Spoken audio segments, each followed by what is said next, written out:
भगवान श्री कृष्ण के अनमोल वचन सुनकर या पढ़कर मनुष्य अपना कल्याण करता है। यह साक्षात भगवान की वाणी है जो संपूर्ण जगत के पालनहार है।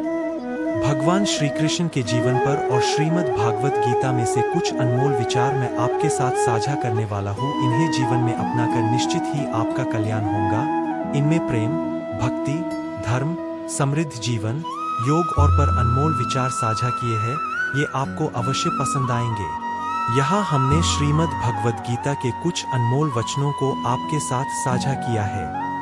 जीवन में कभी मौका मिले तो किसी के लिए सारथी बनना स्वार्थी नहीं। कर्म ना करने से अच्छा है कर्म करना, और कर्म करते हुए फल की आसक्ति से मुक्त होकर कर्मयोग का पालन करना अति उत्कृष्ट है। लाभ हानि, जय पराजय, असफलता या सफलता, इनके चिंतन से ऊपर उठकर अपना कर्तव्य करो।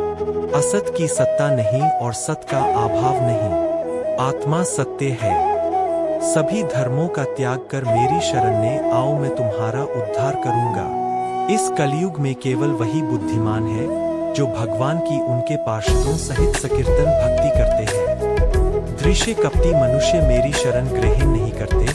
4 प्रकार के पुण्यात्मा मेरी शरण ग्रहण करते हैं: आर्त, जिज्ञासु, अर्थार्थी तथा ज्ञानी।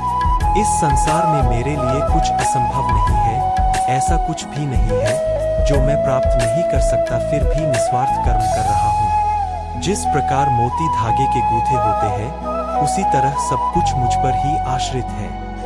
कई हजारों मनुष्यों में कोई ही योगी होता है और इनमें से भी कोई विरला ही मुझे वास्तव में जान पाता है। कर्म के फल से आसक्ति के बिना निस्वार्थ कर्म करने से मनुष्य आत्म को शुद्ध रखता है। जब जब धर्म को हानि होती है और अधर्म का वर्चस्व बढ़ने लगता है, मैं संसार के अवतरित होता हूँ। साधुओं का उद्धार और दृष्टों का सहार करने के लिए अवतार लेता हूँ। मेरे जन्म और कर्म दिव्य है। जो मुझे सभी जीवों का स्वामी जानता है, मेरी भक्ति के लग जाता है। इस हीन दुर्बलता को त्याग करो और अपना कर्म करो। देवताओं की पूजा करने वाले स्वर्ग और उच्च लोकों को प्राप्त होते